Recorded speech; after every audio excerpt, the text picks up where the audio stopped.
Hey, what's good, family? In this video, we're going to be taking a look at how to set a stop loss on Robinhood.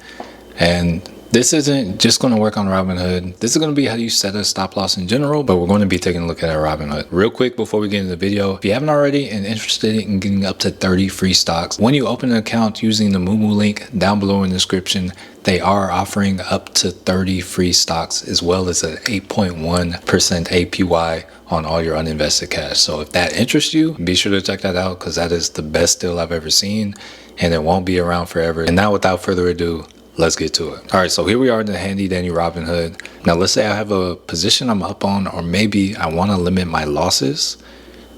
This is when I would want to set a stop loss. So now in this video, we're going to take a look at this TSLL $24 put. I'm going to click on it. And taking a look at it, you can see my average cost is $145. So because of that, I'm already in a profitable position and I want to remain in a profitable position. So because of that, I want to make sure I take profit no matter what. So what I'm going to do is I'm going to hit trade. I'm going to hit sell. And then I have 2 contracts. So if I want to sell everything, I'm going to hit 2 up here. Make sure you have all the ones you want to sell. If I had 10, maybe I want to take profit on 8. You know, it kind of just depends on what your plan is. But going on looking at it, I can see the bid is 67. I think I paid 145 for these. So just for the sake of this video, I am going to first off click on up here where it says limit order. I'm going to click on that. There are 2 kind of ways to set a stop loss. First, we'll take a look is the stop limit. This is going to be a form of a stop loss, but it's going to be a little different. So let's take a look at this one first. So stop limit, first off, you're going to have your stop loss or stop price. So right now, TSLL, this option is trading for between 172 and 179. So let's say I want this to get triggered at 160. I would set the first price for 160. So basically what this means is once the order goes into 160, this is going to trigger the sell order. All right, now the second part of this order is the limit price. So just because it falls to 160 doesn't mean it's going to sell at 160.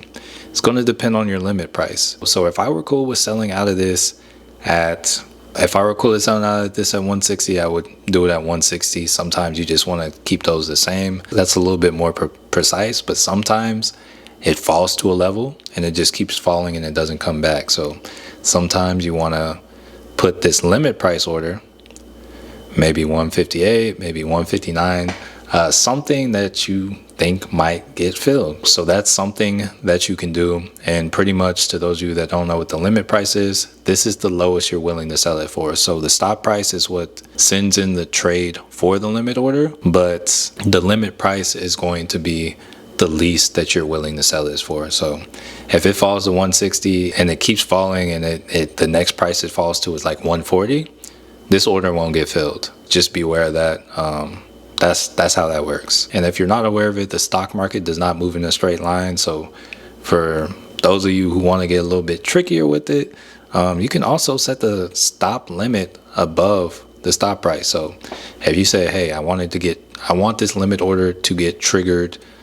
If this comes back to 160, say I want to sell out at 170, no guarantees it'll come back to 170, but after it falls to 160, if it has like a little pop up, it'll sell out at 170 or higher. So that is how the stop limit order works. So in order to do that, you would just hit review. And I'm not going to put this through because the price is already pretty much right there. And I still want to show you how a regular stop loss works.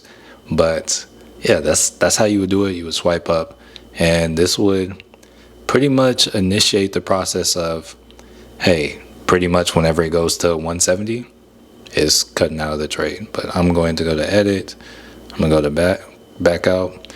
And now we're going to look at this again. So that's how you set a stop limit. Now, a regular stop loss, here, let's take a look. So we're going to hit trade. We're going to hit sell. We're going to come up here to the limit order. And a regular stop loss is just going to be a stop market order. All right. So the way a stop market order works, if we take a look right here, you can see stop market. It triggers a market order if the option price falls to the stop price. So looking at it, we're going to hit stop market. And here you can see right here, they give you kind of a little educational little chart. So say the option price falls, you got your stop trigger price right here. And then you can see the market order gets filled down here. It's pretty much just going to sell it at the next available price. So you will likely lose a little bit more or not gain as much with this, but your order will for sure get filled. So you should have some money left over. So this one's a little, in a sense, less risky when it comes to getting out. The other one is less risky when it comes to preserving, but no guarantees you'll get out. So going on here, we're going to hit continue. I'm going to do it for 2. Here I'll set, it's currently trading, the bid price is at 158 and the ask is at 167. I got in for 45. So I'll set it for, here, let's say I set the stop trigger price to 150. So pretty much what happens here, I'll be locking in $15 each contract right here. So pretty much in order to do that, I would just hit review. I would swipe up and submit, and just like that, whenever the order gets filled, hey, I'm in like that. Pro tip right here, something that's not a bad idea. Whenever you get in a position and say you want to ride the position, but you want to lock in profits, set this stop, and as it progresses, kind of move the stop loss up. And in order to move the stop loss, you can go down to the option, click on the history, click on what's confirmed, and then you can do replace order. And just like that, as the price kind of moves along, you can set your new price, and it kind of makes it easier to kind of ride the trend while locking in profits. If you learned anything or enjoyed the video, be sure to smash the like button. If for some reason you're new here and haven't already, be sure to subscribe and hit the bell notification icon so that you don't miss any future content. And do not forget, if you are interested in getting up to 30 free shares as well as 8.1 APY on all your uninvested cash, be sure to check out that Moomoo link down below in the description. And last but certainly not least, thank you so much for watching. Matthew Manuel signing off, and I want to change your life.